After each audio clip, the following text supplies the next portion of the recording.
Nice. So I got so much going on in my head, I figured I'd just talk to you. Yes, I'm smoking something that's a smoking blend. It's got some mullein in it, blue lotus, some rose. I'm not even sure what else is in it. Sister friend gifted it to me. Another one gifted some papers. It's been almost right at 8 months or something like that. Like, I don't really count. It was June. June, my whole world went again when that's when I walked away from the life I thought I was building. Again and again and again and again and again. And today, what is like, love cast us out fear, but fear also cast out love. And boy, have I gotten, this has been a season of purification, carrying the, walking in the zodiac of Scorpio. It is about purification, and anybody of your Bible people that have a problem with that, go talk to the rabbis that talk about the zodiac as part of what's coded into the Bible, and they ought to know, like, they came up with that stuff first. Jesus was a product of that. So if, in Kabbalah, the zodiac, and Scorpio is about purification, dealing with some of the deepest and darkest, and if we can do it, which is what I feel like I'm here for. If I am the love that stands in opposition to empire and materialism and colonialism, all of that, I've been cast out a lot because that comes from fear. All of that, needing to control and manage everything and keep everything in a straight line and orderly, and all of that comes out of fear. Fear of the unknown. Fear of uncertainty. Fear of being wrong. It's like if you drop wrong or right, and we're here as an experience, a learning experience, a growing experience for our Creator to experience itself through us. It's not really right and wrong in that way. There's life enhancing and death defying, and there's the death program, which seems most of the world's running on, wanting some end of the world apocalypse, wanting to bring their sick predictions to come. And I know I was suicidal for a very long time. It's this annihilation program that comes up. It's satanic. It's satanic, and it's not something I was born with. It's something that was given to me by religion, by the satanic ritual abuse that I experienced.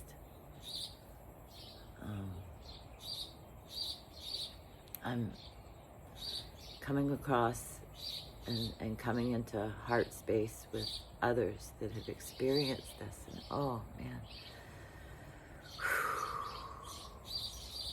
pain and pleasure axis, that's what they feed off of when they're doing this SRA. And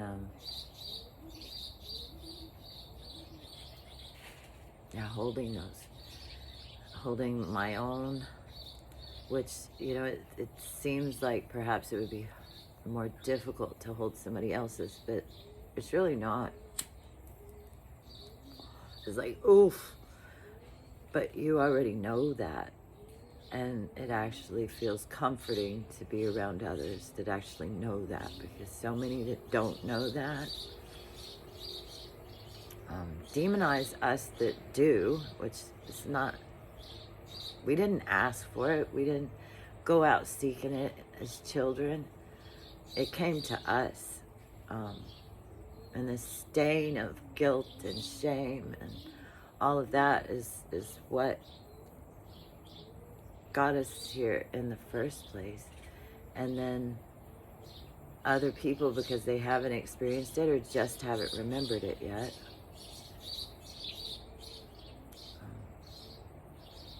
throw that bucket of shame back on us and demonize us for feeling that deeply and admitting that it's there, it happens. They're like, oh no, that pathogenic light blindness. They don't even want to see. They're going to keep that blindfold on just as tight and hard as they can. And they think it protects them, I think. And it comes from fear again, right? So then that drives out love, perfect love. And a feather just came down. Bird dropped a feather. Slowed down. The branch caught it. I felt like a feather being blown around at others' whims, their spirit's whim. And I show up, and I show up with love, and I show up wholeheartedly. And then they get afraid and drive me out. I used to hold on harder, trying to hold on and stay in it. Oh, that's SRA. Gives you an enormous tolerance or ability to withstand pain.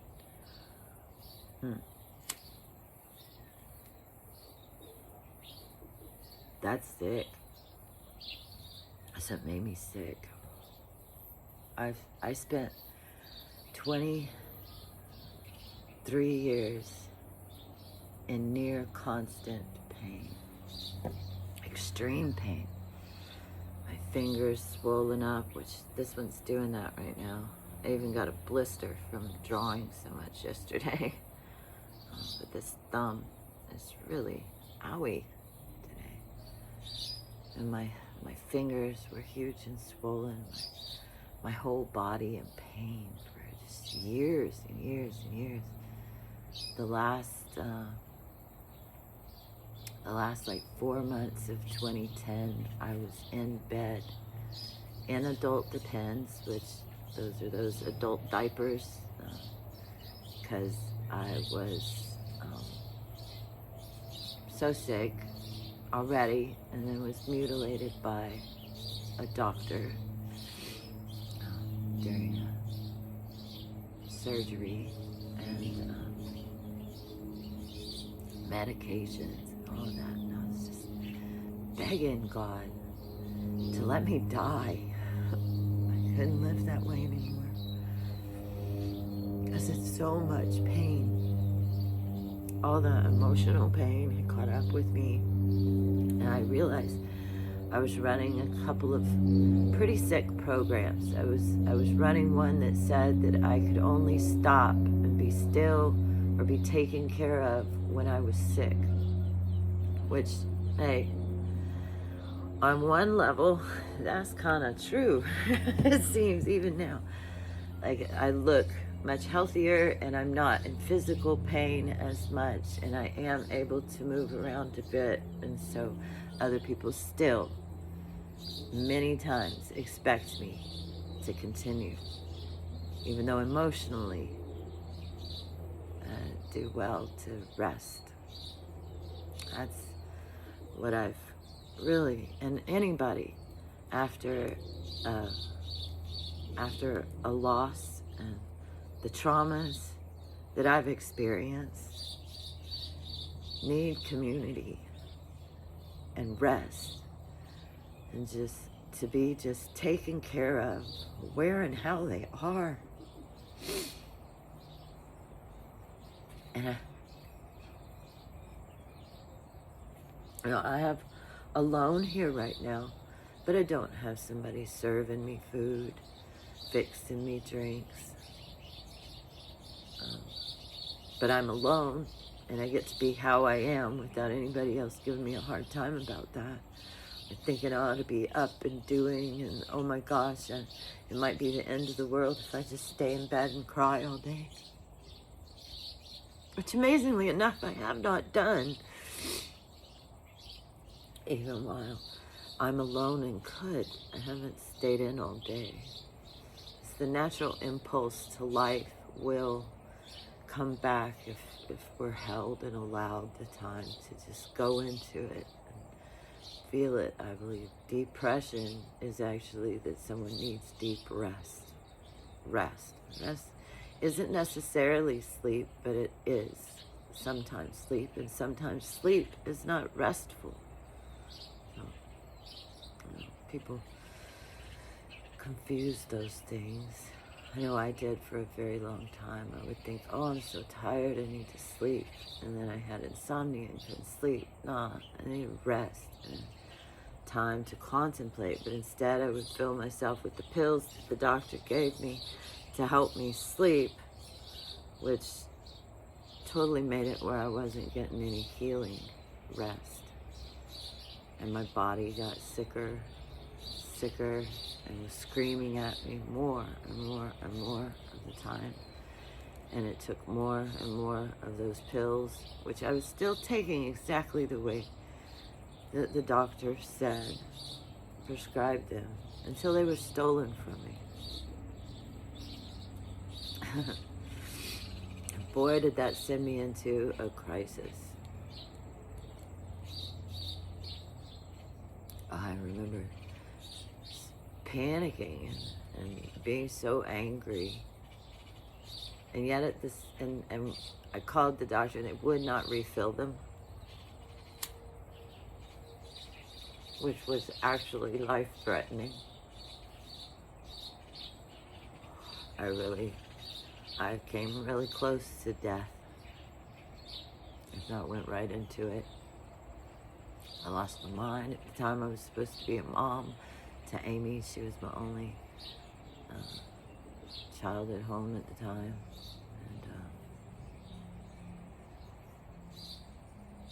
And I failed. I was doing my best to show up for her. Supported her through a suicide attempt. Got us through that one. No one. See, there I was allowed to lay in bed and rot. Rot. I was upstairs, had an air conditioner blowing on me like crazy to keep me cool because I was having 50 to 60 hot flashes a day. And I was allowed to lay there and suffer without anybody giving me too much of a hard time about that. I think they preferred me that way. My partner at the time.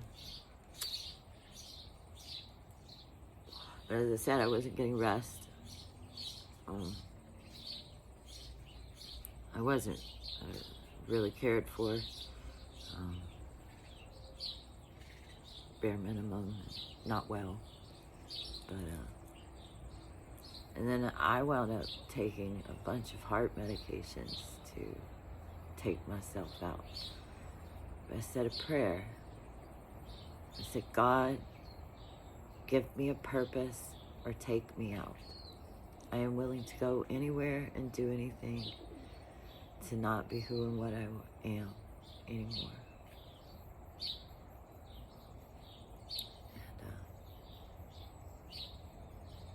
That was a wild night. I don't remember too much of all of it, but I know I woke up. And I woke up to the fact that I really hadn't done anything to really, not in a long time, sobered up in AA and quit drinking, but I had not done anything like health-wise.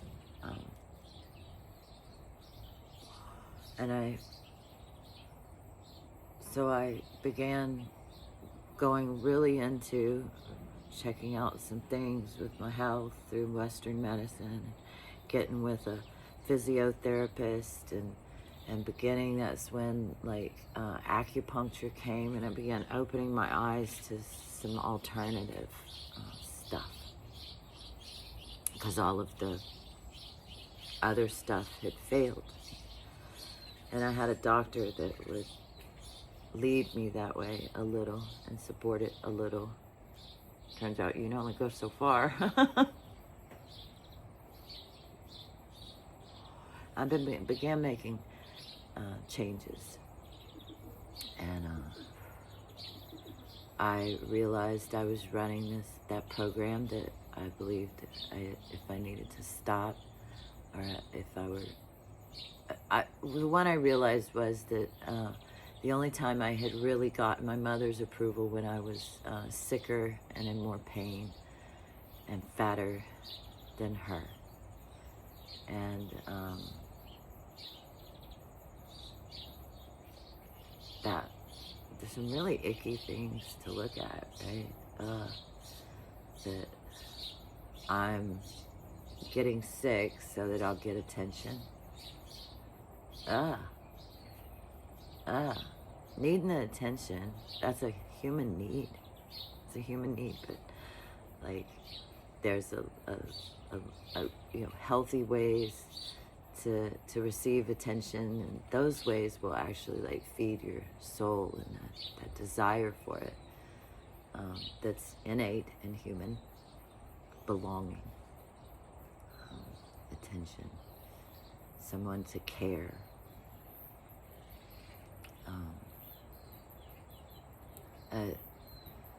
There's unhealthy ways, children will scream and yell, and then I came across Carolyn Meiss's Why People Don't Heal, and the concept of woundology, that we speak to each other in our wounds, and we get power from our wounds. And I've been aware of that with my mom and my daughter's death. And where's the line between that I have? Oh, a dove is here. Hello, dove.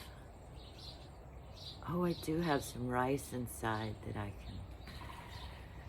Oh, isn't it their wings make such a beautiful sound on the wings of a dove? And the white doves, the Holy Spirit, they say, right? We had 3 of them on the fence the other day. Oh, wow. That's a quail, I think. Kind of looks like a sparrow, but it's bigger than a sparrow. Oh, we have the birds. You want to see?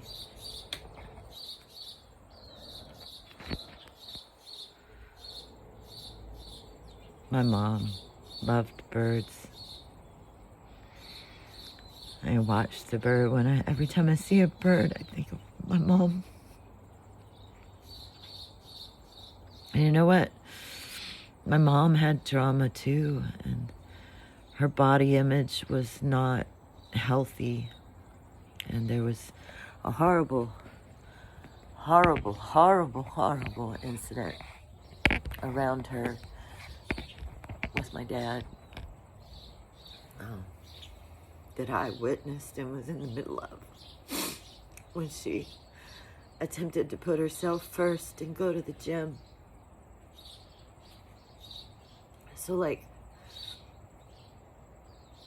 and then, I don't know, her mom was, I don't know much about the inner life of my grandmother, Mary. She definitely kept it all inside if she had emotions around all of this. And she was a goer. So I bet there was some issues in how she saw my mother, especially when my mother began gaining weight and became diabetic. And diabetes is the sweetness went out of life. And, my mother was very bitter, which that leads to diabetes in a lot of cases. And she was validly bitter about some things. Like if I had stayed with the men that were abusing me, and if I had to live with my dad the way he is now, I would, like, he'd wind up bitter. Or the way I know him, the way he was with my mother when we were growing up. I know he made a shift there for a bit, but my mother never really forgave him, because, man, she'd bring that up. Like, right before she died, that year before, she brought it up again. So she had not ever let that go. And my mom being so bitter has made me determined not to be. That was something I did not want to be. That was my mother. And we're going to keep the sweetness in life, which is, oh man, challenging. So challenging. And then me and my mom had healed a lot of that. And I feel good about how I showed up for her in the end.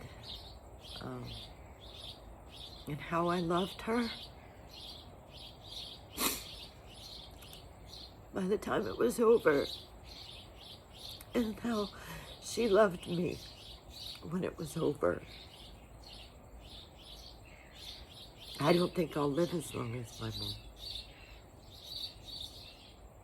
I just have this sense. Of course, I have my whole life, and I've been shocked I made it to 21. Oh my gosh, at 30. And at 40, whoa. 44 was when I started kind of getting a clue. 55 was just last year, and oh my gosh, that was like I was in hot waters in San Miguel Island in the Azores on my birthday with a man that I really thought loved me. I thought I had a second chance. Or an 8th chance. We hadn't gotten that far yet. We were just really enjoying each other's company. And talking about extending it in some kind of way. That was a good birthday. Born day. It was like I was back in the womb of the mother. And my mother, that was the first of my born days without my mom. And without my baby, my last baby. Pain and pleasure access. And I felt I tipped the scales in favor of sweetness. As life so often does, it gives us more reasons to be bitter if we choose to. That's the easy path. Is by the next born day. That man had betrayed me, the love that we shared, and the trust that I had put in him. And over the course of the year, so many have wounded me again. Some of them, again, in the name of helping me.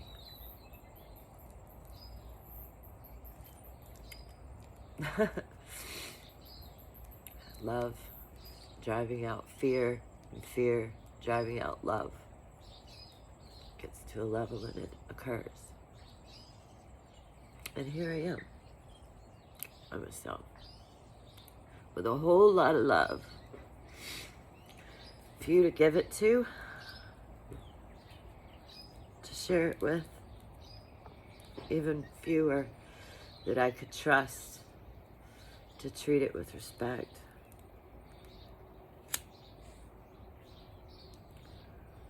Appreciation, gratitude, and it being worthy of more than just dribbles in a bucket in terms of support. Mostly ignored. As I share it publicly on Facebook. Anyone that but chooses can receive it. And I do have a small group of dedicated individuals that are receiving it and reciprocating, and we are multiplying it 111. Well, we got it multiplied by 3 right now that are regularly making love for change, making love matter, sharing love, bomb blessings.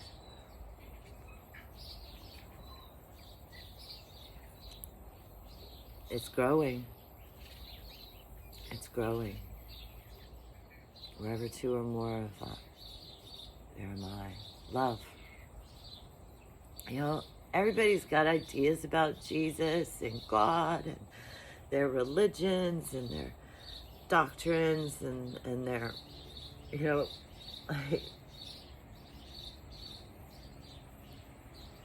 he said it was perfect love.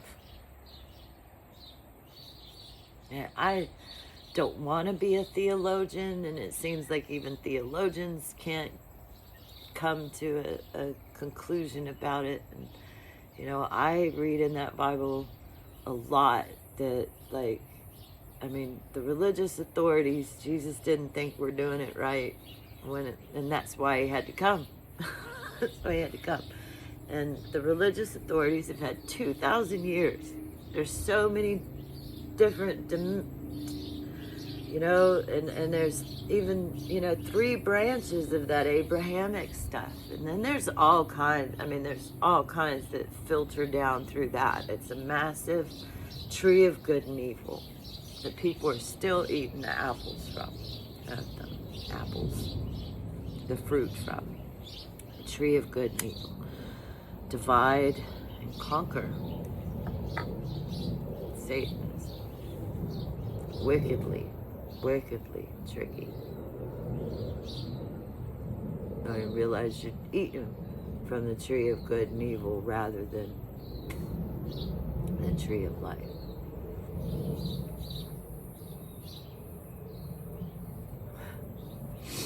Wow, I just saw that differently myself. That's what they're eating from. That's what we eat from until we stop. That's what this world convinces us that we have to eat. That's what Jesus says is love, perfect love. There's no law against it. It says hang all your prophets and all of your laws and all of that on love.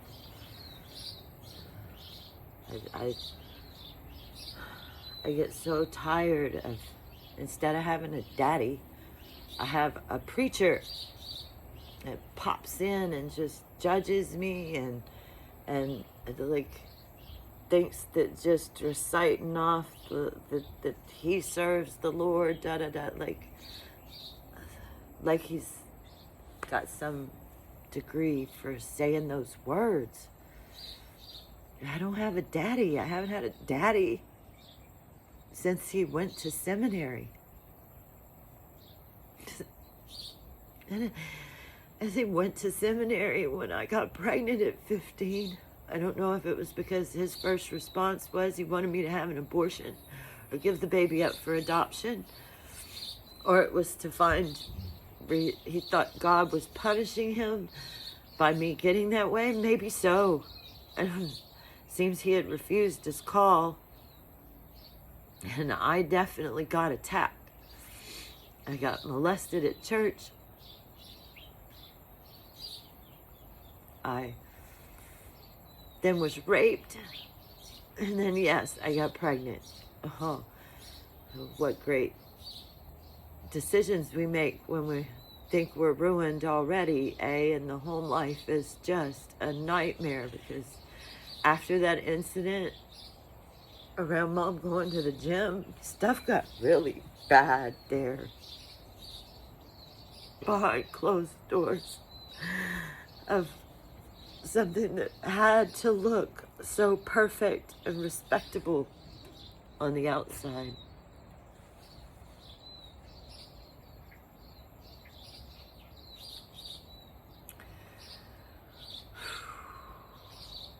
There's a part of that leads to my brother. It's a part I'll admit, Kana danced around actually digging into that yesterday. Yeah, day of feeling good all day. For the most part, I did.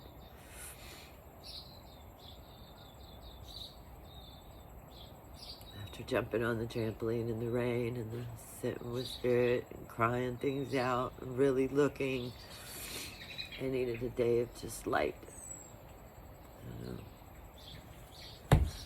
My super sisterhood of roses. I'm just the Cajun variety.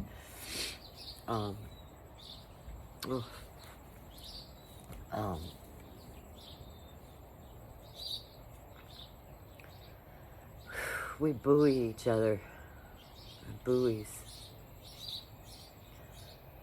The lights and windows far, far away guiding me home. Reminding me of the light, which I take for granted, obviously. Oh, anyone that's living where there is light, there are people that don't have light at all today. And those people appreciate the light and tend the light and relate to light in ways that are so beautiful. I think it would be very interesting to go explore Ireland and to experience Iceland and to experience being in the dark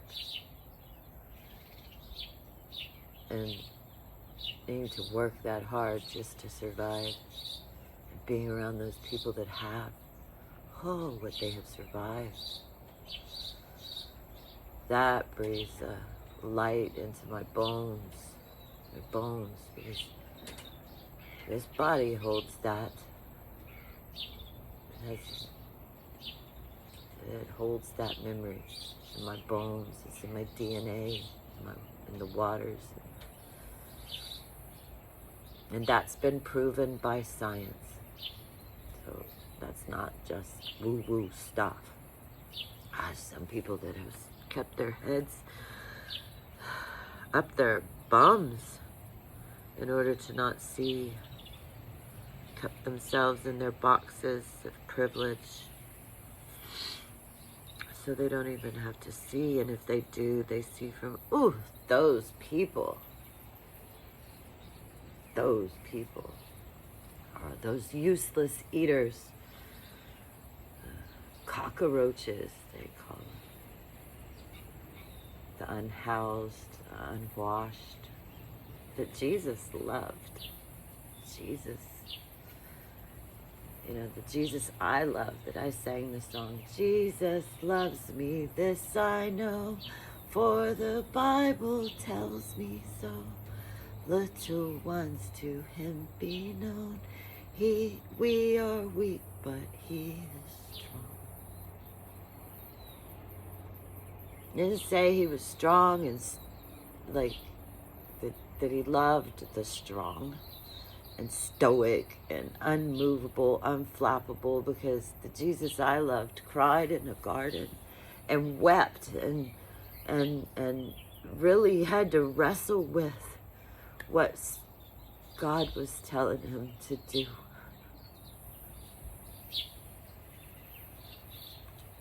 And the world, even his disciples, told him, no, don't go that way. Don't go that way.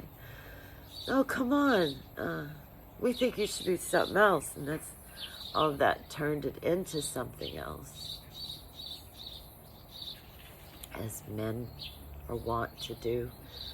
And Satan will convince you, work hard to convince you. My Jesus was tempted, went out and willingly did without to connect with God.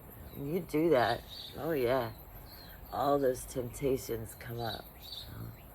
And without tobacco, and when I get into dealing with strong emotions or the memories of my dad or things like that, and or he responds in a way that dumps that bucket of shame back on me, I go for a cigarette.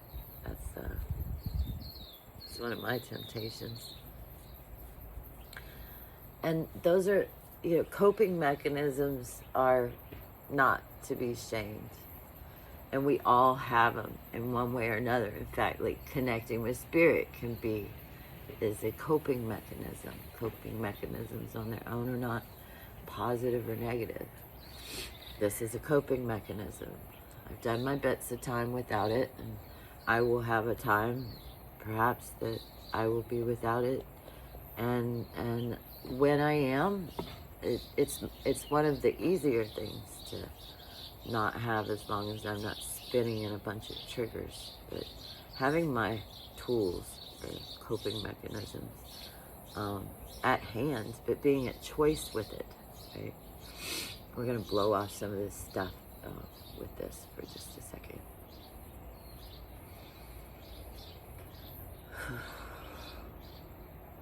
Because it's getting heavy. Going into some deep stuff, eh?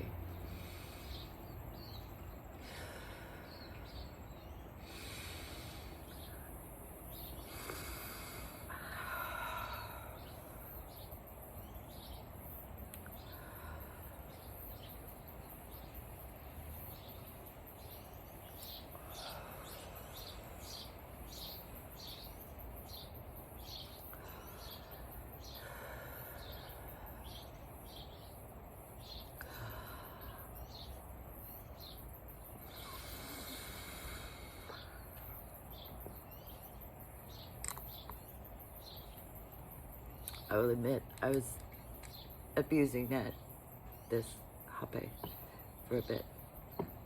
I was overusing it, but I was in some intense situations. We need our coping mechanisms more when we're under immense amounts of strain and stress. And religion is some people's coping mechanism. And the religious aren't using spirit as a coping mechanism. They're using religion as a coping mechanism that keeps them trapped and away from God, because they're using it out of fear. Fear of losing control, fear of, what other fear is there? Show me. I'll transmit it if you show me.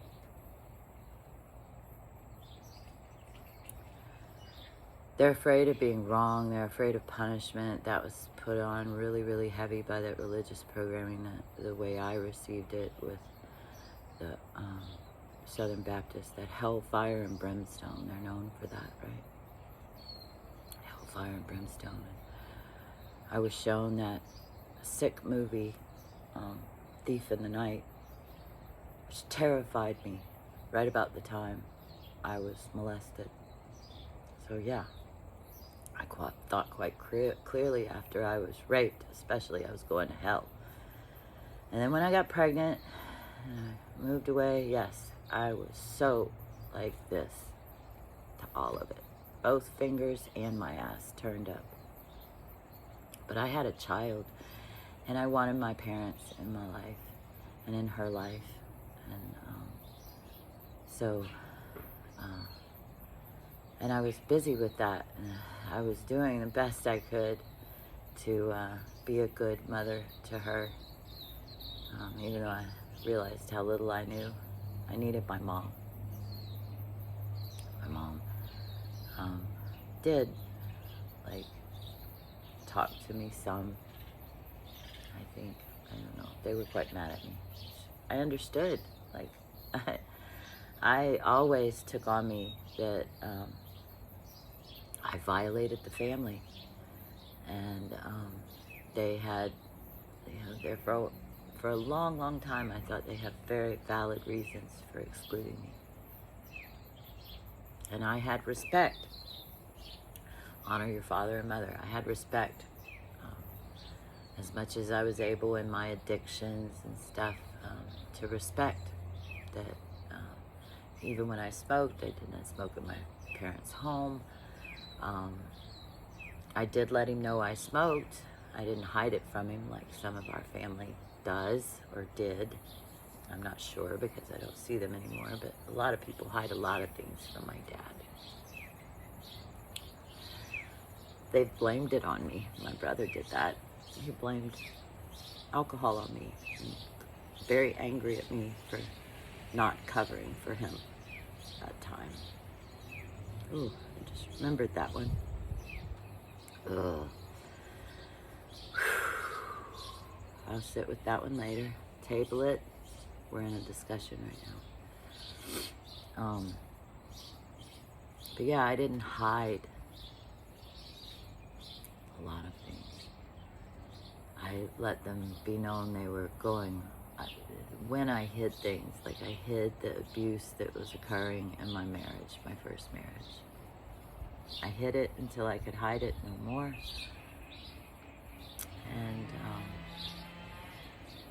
And those that had hurt me, those that were meant to protect me, did not protect me. My dad sided with my abuser and attempted to use religion to force me to stay in, or convince me to stay in an extremely abusive situation.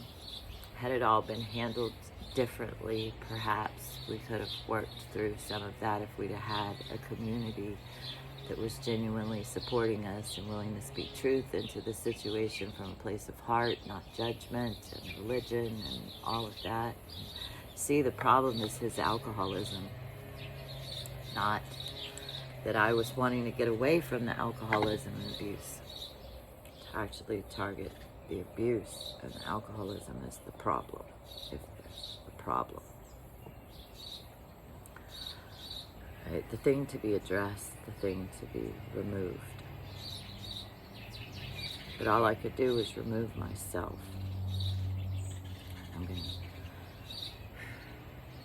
Which I did the best I could with limited resources, which, yes, wasn't the best. How could I have come up with the best? I was 17 years old. I was in college trying to prove to my dad at the time that I was not doomed to be nothing because I had so horribly messed up my life that I was proving him right, it seemed, through no fault of my own, which then, yes, I went into double, with my toes even, to Jesus and the church and all of that. I had showed up at my dad's church. He was pastoring or doing the music while he was going to seminary, and none of them even knew he had another child, other than my brother and my sister.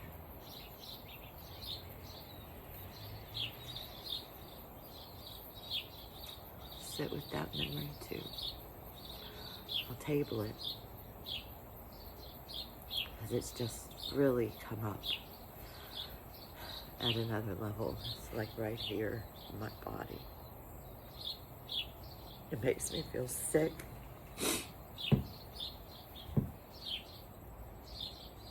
It's like a knife in my back. It still has yet to come out. And it's one I can't reach myself. I didn't put it there. And I can't get it out myself. There's multiple knives in my back right now.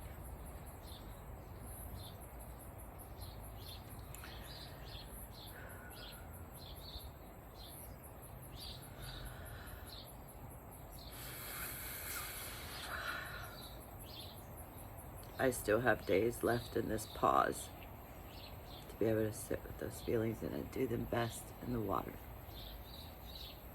So I will do that after we finish this conversation, which has gone on quite a long time. Okay? And if you're still with me, kudos.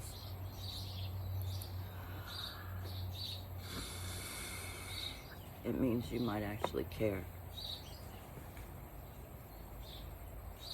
I don't know, maybe some comments in the, or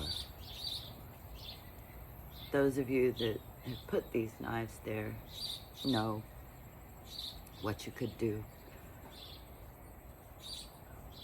to demonstrate that care and let me receive it, because I've told you. I've told you how we could start to heal that. It's a process. It's not going to be an overnight thing to learn how to be in relation with each other in a new way. It's going to take effort on both of our parts and a whole lot of grace, mercy, and spirit miracles. But I do know, because I am a product of divine dispensations of grace, mercy, and healing, that it can occur.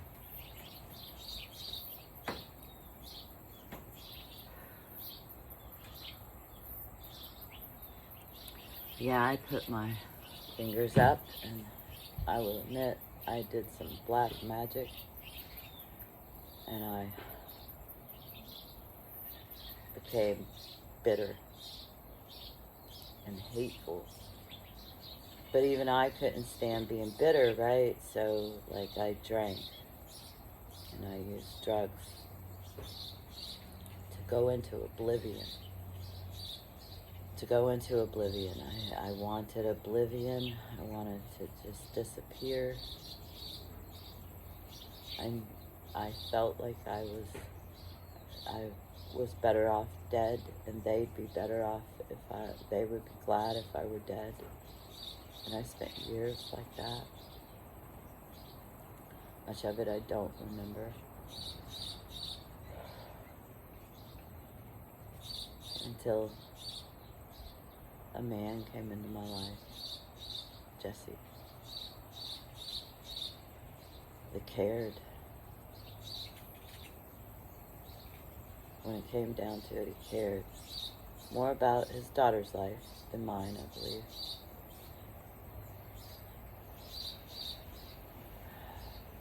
More about his own dreams than mine. And who had his own issues and problems and woundings and fears. And then I had another baby who was so challenging with health problems, and from the very get-go. But I had quit smoking while I was pregnant with her. I was prostituting, made a lot of blankets, attempting again to be the perfect mother, which wasn't possible again, trying to please my dad and be something for him to prove. And internally I felt like I needed that degree, some kind of validity in the professional world to be a success in my father's life. I never even thought it wasn't an option somehow. I wish it had been, to just be a mom.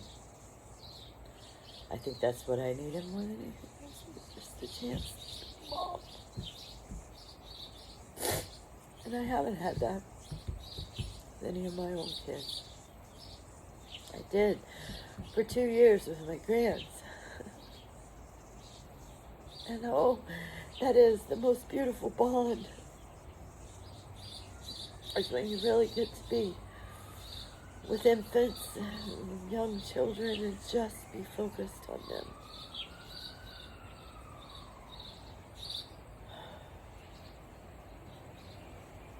It's so beautiful.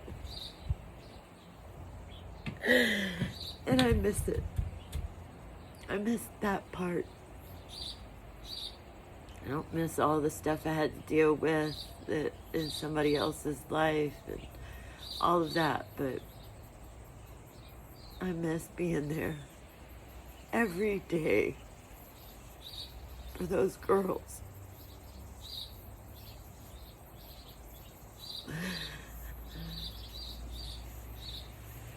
Oh, that's a wound here. And it near takes my breath away. And it makes my heart start beating really funny. And it gets scary. And then the next breath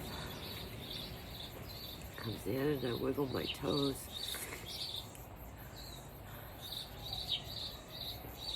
And I typically go look at some of their videos because they recorded a lot.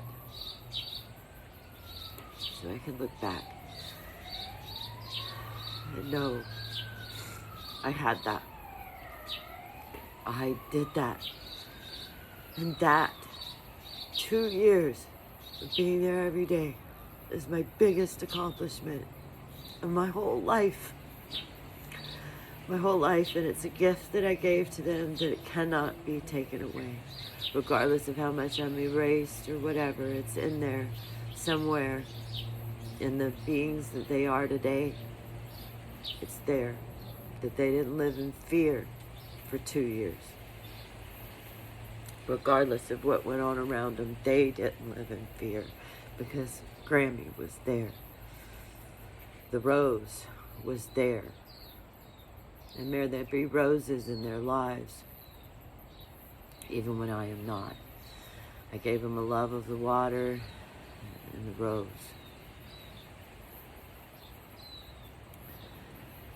She'll show up for them, I believe. Same way my mom's showing up for me. Same way that Amy is still showing up for me. The way the rose shows up for me. That's why my group is called Roses, Roses. Because I'm but the Cajun variety. That's the lens in which she comes through, the filters. And the cleaner the filter I can be, the more of her that can come in for him.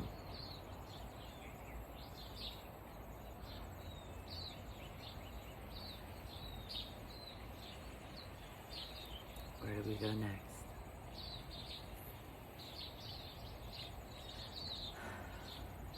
With each child, I doubled down my efforts again.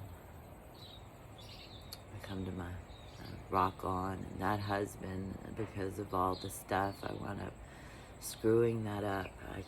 I committed a sin of adultery.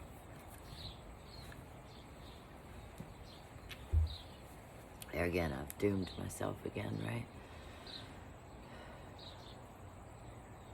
I was so busy again, oh my gosh, like the house burnt down right before I had him. I got in an accident before I had him, all of that trauma on him, oh my gosh.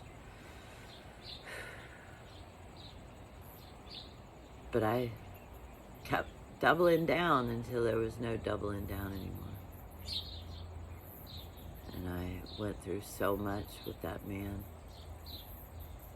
Put him through nursing school, working, being away from my son, who I thought was so beautiful. He was so happy. As a little boy, he was just this bubbly, happy, big, huge, red-headed, blue-eyed, beautiful boy.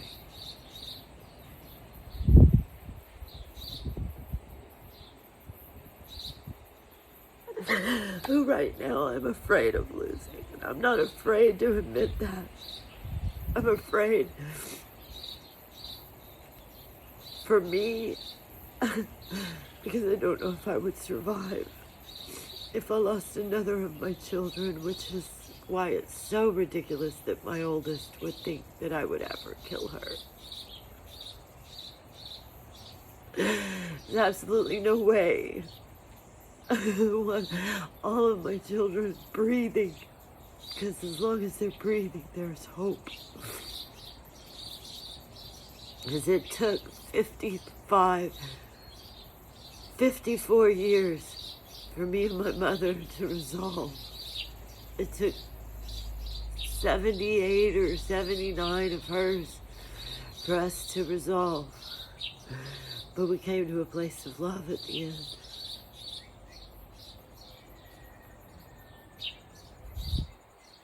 There's hope as long as they're breathing. And I will breathe life into them as much as I can. Oh, there's a heart on this tree. I was just able to see it through the tears. They blur the vision just enough to actually see something clearly.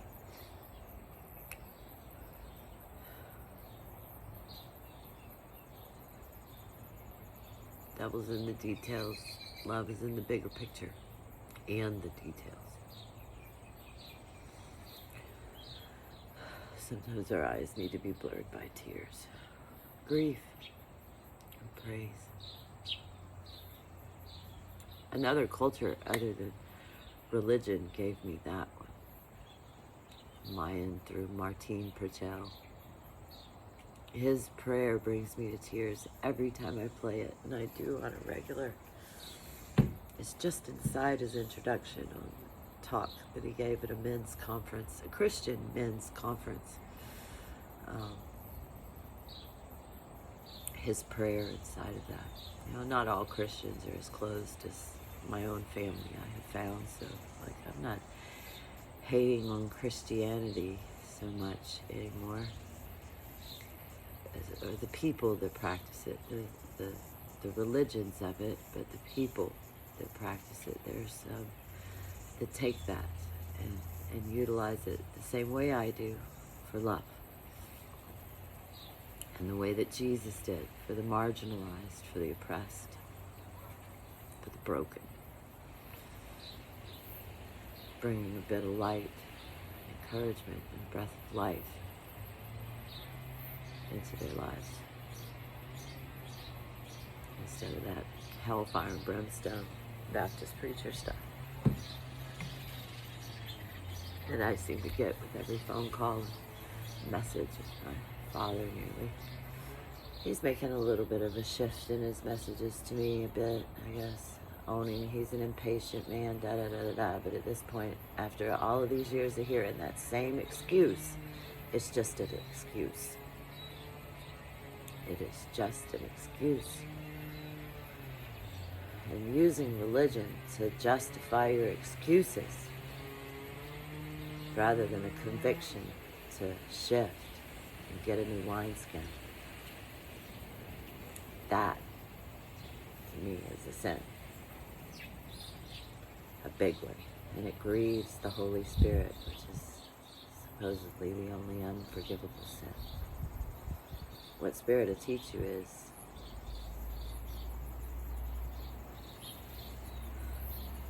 there is no sin. Cannot be forgiven.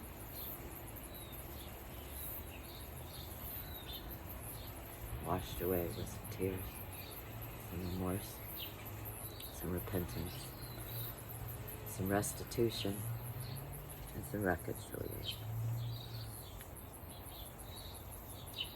I'm accused of an ungodly life. What I am is an unreligioned life.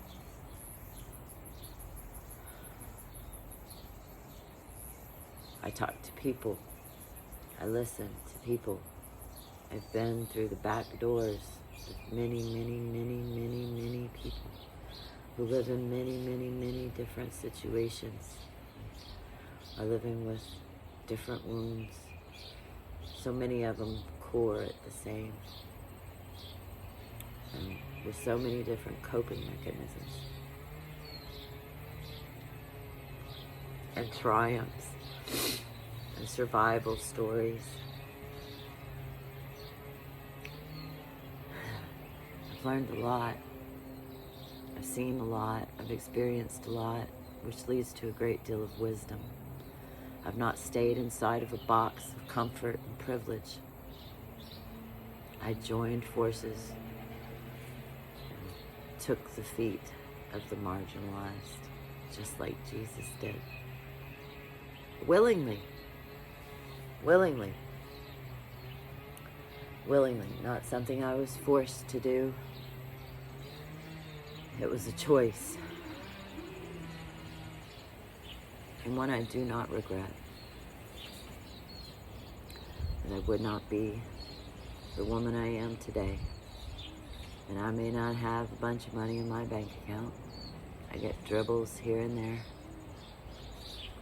I don't have any consistency or guarantees or anything else when those little dribbles run out, except that somehow, some way, if I'm meant to be here another day, I will be provided for. God can get me anywhere and take me out. God can save me anywhere and bring me the hands or the feet or the transfer into my bank account. It'll keep me going if I just keep showing up, applying the principles, being the essence of the message.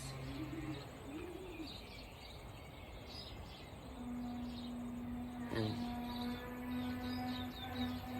confirmation, eh? The trumpets will sound. The walls of Jericho around people's hearts, the walls around people's hearts will crumble. Crumble.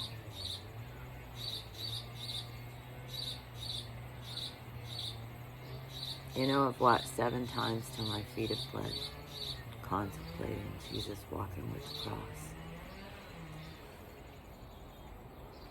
Contemplating being Veronica, going up and wiping his tears. And that's what I do for the marginalized. I go up and wipe their tears, shed them with them. Just witness, be a compassionate witness. I've been following, psychologists, psychiatrists, all of that. Hasn't been my friend so much. But I listen to people, and one that has shown me heart in my listening, I can feel it, is David Bedrick. And he demonstrates compassion and an unshaming witness. And he studied shame, so I have reason to believe him. He's made it his life's work to study shame, which he's experienced a great deal of himself. And he stands from a place of compassion in the midst of heaps of it being dumped on him now, as he stands up for Palestinians as a Jewish man. He does it with such grace. Kindness in his words. He's a model for me. And I appreciate him greatly. And I recommend his work. I would become a practitioner if I had space to take his class without where I knew I'd be able to be on the internet to complete it. I would become a practitioner of his work. I would take his course. That is one I would. Not many. Not many. And it doesn't cost all that much, really, in the grand scheme of things. But to me, that little is a lot. And, currently feeding myself and staying alive until I have that place is my priority. Because I have to have my own cup full before I can give to others. And so I'll glean what crumbs I can from that master of shame's table that he so generously offers on the internet. And I take each little piece and I apply it. Experiment with it, try it out. I'm a scientist of love and life, applying that scientific method. You know, the world of science today doesn't do that.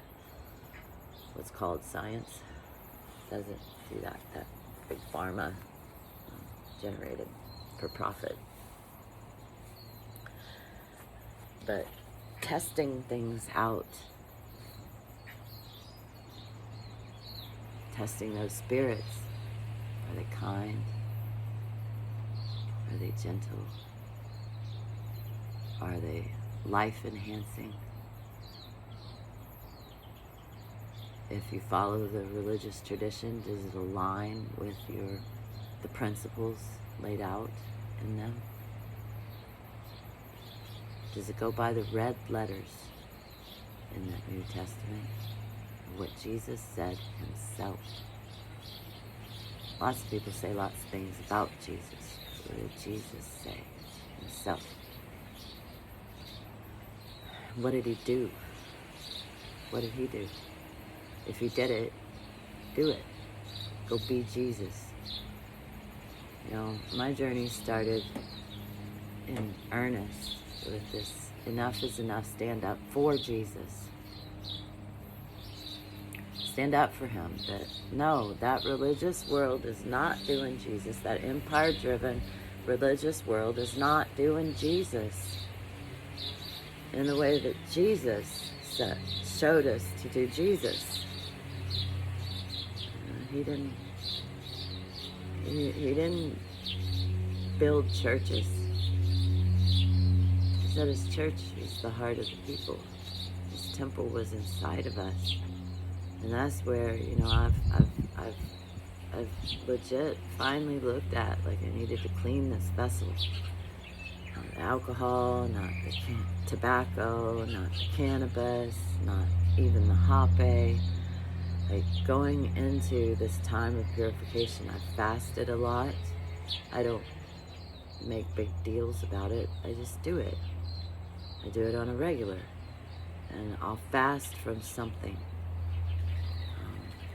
that I'm taking for granted, that I offer that time as a sacrifice.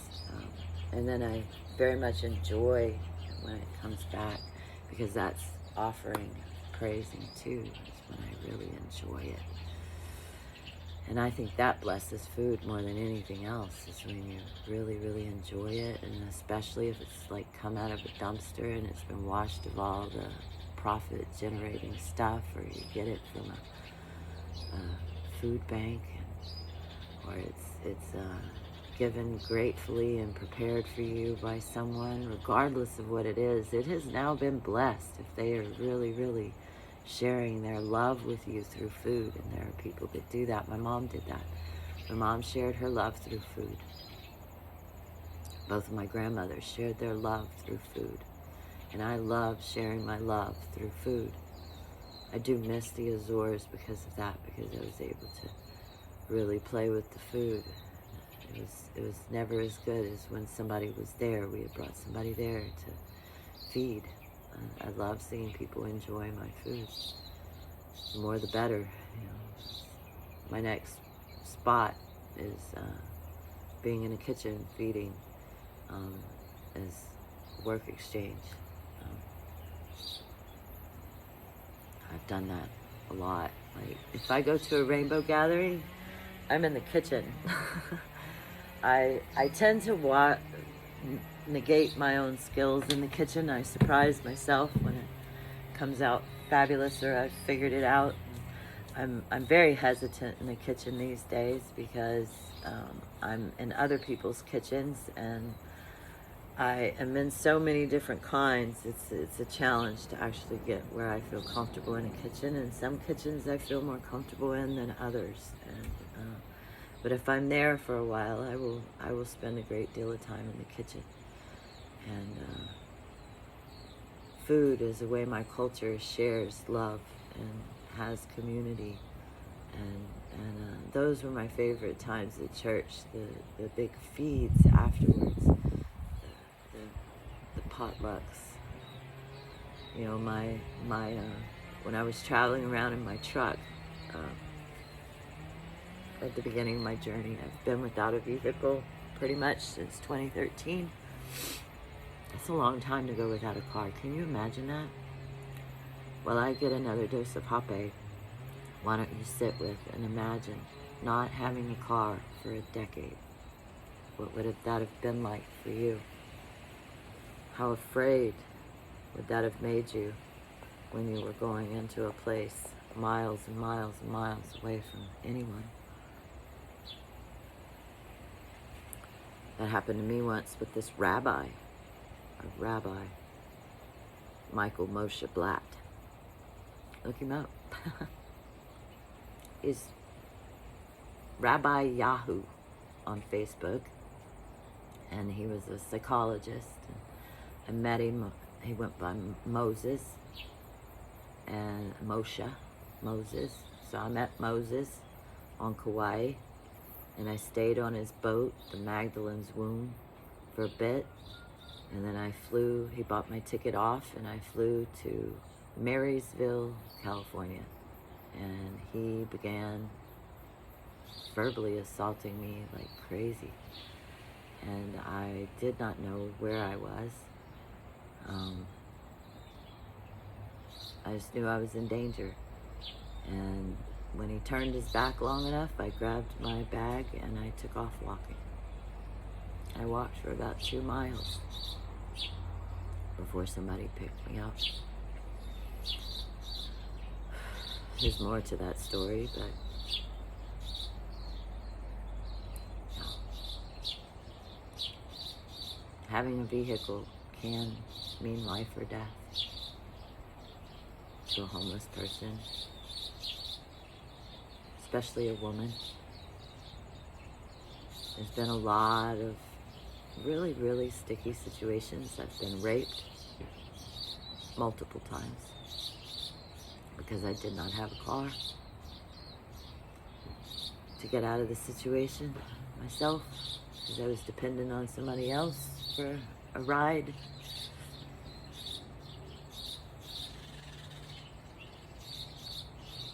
Those are not me being ruined. Those are the people that did that to me being ruined.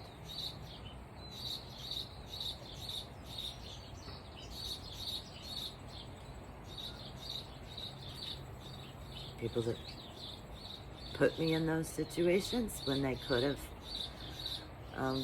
easily, very easily, and following scriptural direction, would have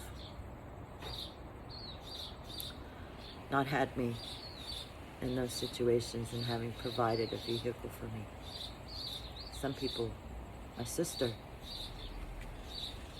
don't believe I deserve to drive. Don't believe I deserve to be able to keep myself safe because I don't have a job. I've found lately, so I've been beautiful connection with this Irish sister, Esther, and she is sharing how they care for people in their community, and I would never have been done this way there. Never. Would not have occurred to have been done this way there. So that's not me being ruined when those men raped me, or when I did what I had to do to be able to keep myself alive for another day. Jesus doesn't condemn me for that. Even the woman that committed adultery, he stood in the way. And you know, when he wrote something in the sand, they talk about that. I picture it a love poem. He wrote love in his language of the day. Either way, love. I believe he wrote that in the sand. He made the first love balm. Love balm blessing is what Spirit has shown me. So I do that practice. And he stood in the way and said, "Who has not sinned, cast the first stone."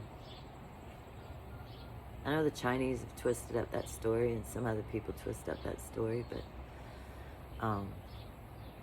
he stood in the way, and he called them out, or he called them in to look at themselves. And as I know the story, they walked away. And then he spent a moment comforting that woman. And just go and don't do it anymore. I've never committed adultery again. I did that one time. And I asked for forgiveness, not only from my husband, who would not grant it,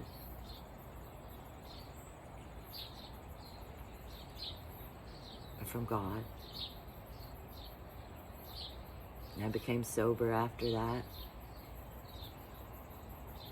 And I went to AA for 5 years. I worked those steps diligently. I looked at my own prejudices. Oh, think about that car again for a bit.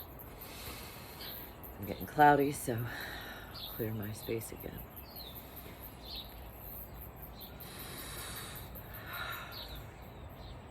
And look up Hape, if you do not know what that is. Being with the Yuwanawa tribe who makes this Hape, took tobacco away from me after years and years and years of prayer. So, if I'm being judged for doing Hape, might want to look at which prayer was, and then who answered that prayer, and what they gave me to utilize instead. And quit demonizing things you don't understand.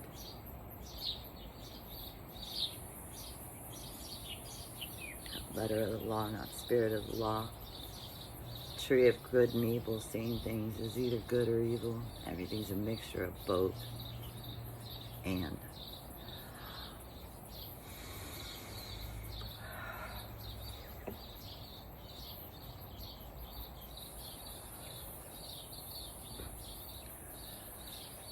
a decade without a car. Years without a bank account. No possessions but what you can carry. No country, because at one point it declared me dead. Malia dead. She was declared dead.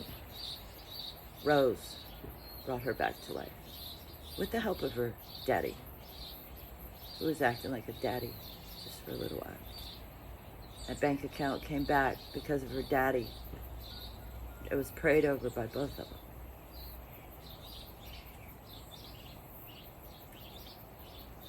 And it's blessed. For everything that goes through it to be multiplied and returned 111%. One lady actually took that, like one young woman, took that seriously for a little while, and she would, when she would have a good night while she was waitressing and make $100, she would send me 11. I like those 11s, double digits. And are like angel numbers to me. It shows me an angel has sent me money. They see me, double digits, or it's a sign the angels are around me. And she would send that to me, and she would go to work the next night, and it would be multiplied and returned. And she was doing that for a while. And she came and journeyed with me for a bit. It all went sideways, that fear driving out love and love driving out fear thing. And I was left in a hotel room with a bottle of water and a bag of nuts outside the door. And they were gone in Walsenburg, Colorado. And I haven't spoken to her since. But I was there for that girl during some major stuff in her life. And I journeyed with her wholeheartedly, and I continued my journey afterwards, and blessing her. I was quite shocked, and like I do admit to now having a bit of, anxiety when somebody is driving off away from me that I'm traveling with, because when we get apart, a lot of times that is a complete separation. They get afraid, or I do, and we wind up separated. Generally, if they have my stuff in the car, I have a bitch of a time getting it back, or at their house, or whatever. I've partially gotten some of my stuff back this last time. But Traveler Rule 101, keep all your stuff with you at all times if you're not willing to let it go. Learned a lot on the road. But, yeah, it worked for her.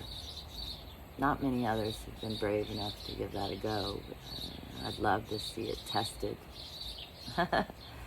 See if that prayer on that bank account really works. Let me know if you've dropped money in and it's returned to you blessed, because it is set to. It is set to. Multiply and return 111%. That might be the day you go buy your lottery ticket and play double digits. Angel numbers. 33 won for Lois. I gave her some money I couldn't afford to buy meat, I felt like. She didn't really want me to, but I had a bunch of coins and she was going to the RSA to have a raffle for meat for their community. And I told her, play 33. It's the goddess number. It's also Freemasonry's number, but it's the goddess's number, where it's not co-opted. And all of that still goes back to the goddess, the mother. And 33 is her number, and she played 33 and won the meat packet. So with just a $2 coin, I was able to supply a big amount of meat, multiplied and returned.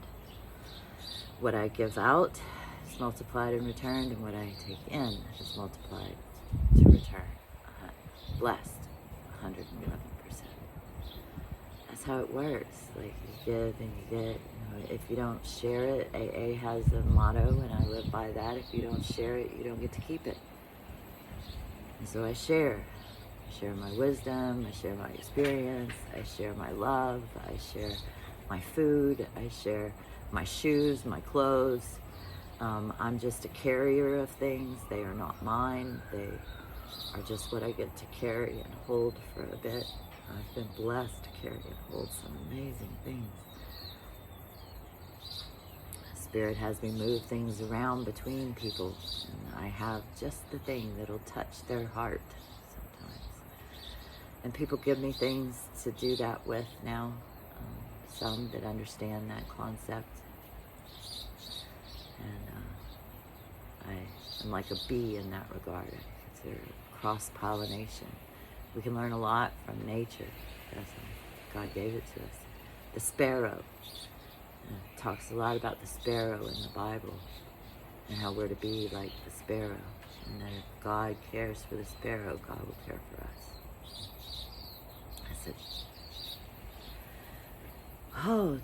you got to go through a lot of fear to get to that love.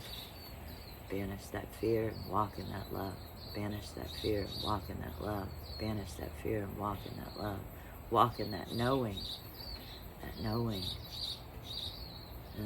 Gnostic Christians, those traditions a bit, they speak to that and live that out a bit more. And I've met some elders that have walked that out. They want to build a Kapuna village in Puna, Hono. She's a beautiful woman. Oh, she irritates me to no end sometimes, but gosh, does she love Jesus. She's not about the mama like I am. Boy, she loves Jesus. And I think some of the comfort, if she would switch over to the mother a little bit more, she could find more of that comfort.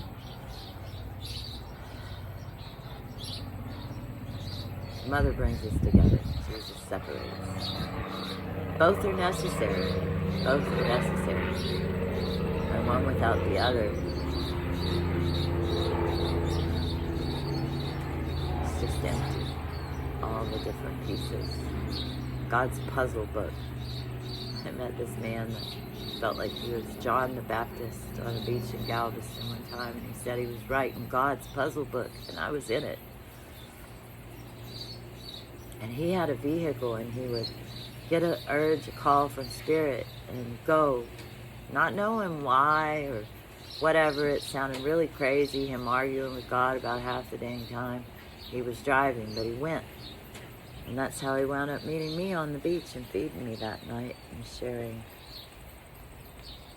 his wisdom and his stories and a bit of encouragement to keep me alive. We spent the night in a lifeguard station. He had the bluest of eyes. Just the bluest of eyes. Like my daddy's. Like my sons. Like my grandsons. Bluest like my grandmother's. The bluest of eyes. I did meet this little boy recently out playing. I was making a love bomb and he just became so enamored with me. And he wouldn't go away. He was following me until I went to the car and I got this stuffed animal and I came back and I gave it to him and he just kept staring at me. He never said anything. It's just these turquoise eyes. They were not blue, they were turquoise. Just wild, wild hair like Erica's. And these turquoise, bright turquoise eyes. And he just ran up and hugged me. And I felt the grandbabies again. And me and his mommy had a little bit of a conversation. And she let him hug me. Tears in my eyes as I walked away. Good tears. Good tears. There's different kinds of tears. There's a woman that has dried them out and taken pictures of them under a microscope to show all the things that can be seen in tears. Oh, I recommend looking at that and you'll treasure your tears even more. Not a single tear has been in vain. God counts the tears. Tears are prayers. I am sensitive to life. I am sensitive. My dad told me a story that when I was little, I went to my first rodeo and I just was wailing about the cows being tied up and thrown on the ground. I'm sensitive to life.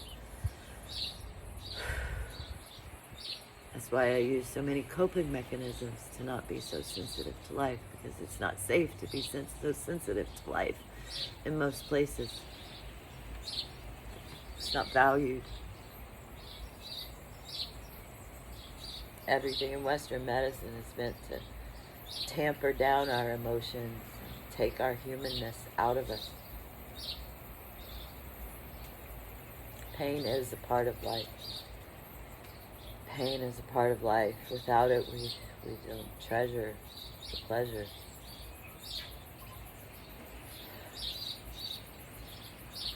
Love makes life easier, not harder. Fear makes life hard. Hard. So hard, that yoke. Fear. With the lightness of love. I think I'm done for now. I need to go get in the tub and just wail. Wailing. Wailing people.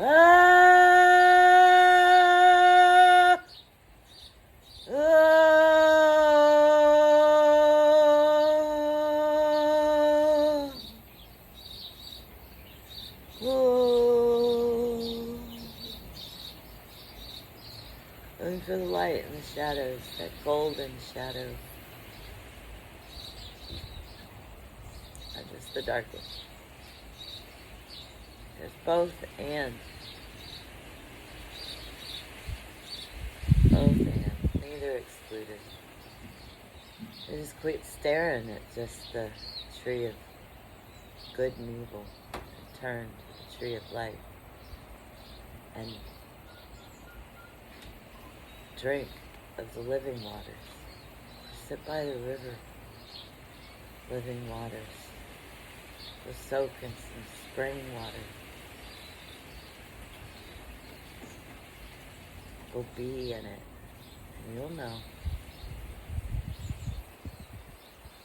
So your thirst can be quenched too.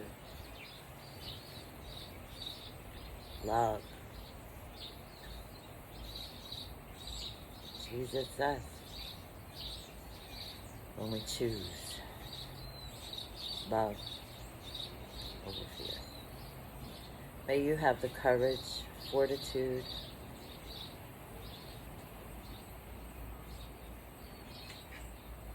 to do so. Then and only then will a peace that surpasses understanding be felt. It means your mind's quite empty, but your heart is full. Oh. I talked to you a long time today. Did anybody make it to the end of this? I know my family, so one of my children at least, and if I die, she'll be delving through all of my content that I've created. Or maybe one day she does before I'm dead, to where she's not living in a sea of regrets again. But if you are doing that and I'm gone, don't do that. Do not drown or live. You can't live in a sea of regrets. Be joyful that I left this for you. The Spirit gave me the fortitude and courage, the ability to leave this for you. That I love you, no matter what, and I'll be there with you in the waters, in the roses, in the trees, in the birds, and the bees.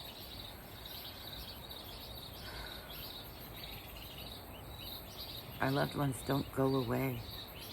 They're on our shoulder. They're in our skin, in our bones. We are made of them. And you are made of me. And that means if you came from me, you have that same courage and fortitude and ability and the gift to. And it's in your lineage to be Jesus us and do even greater things than these.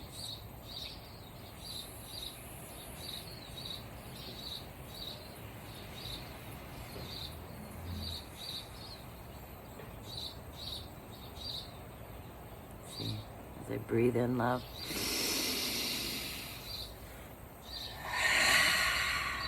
breathe out love, turning anything that isn't into roses. That's how I picture it. This beautiful rainbow coming in through the bottom of my feet, going out through the top of my head, and through the top of my head from Father Sky, blending in my heart, pushing out to Mother Earth through the bottom of my feet. And then there's just this constant channel with my breath. I don't have to work at it even. I've set in my programs that it's always to be there without my conscious effort. But I'm breathing in love, breathing out, breathing in, breathing out, breathing in, breathing out, and that I am the thing in between him and her on this earth to be able to be the blending of them both.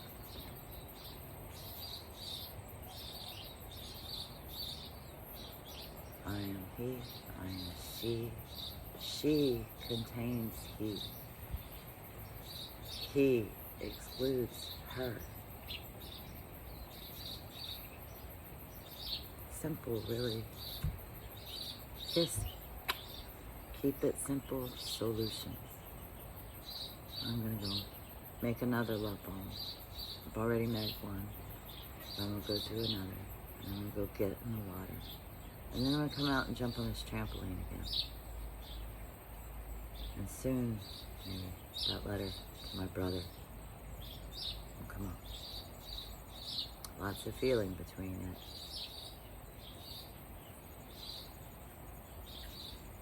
Because I really want to speak to his heart.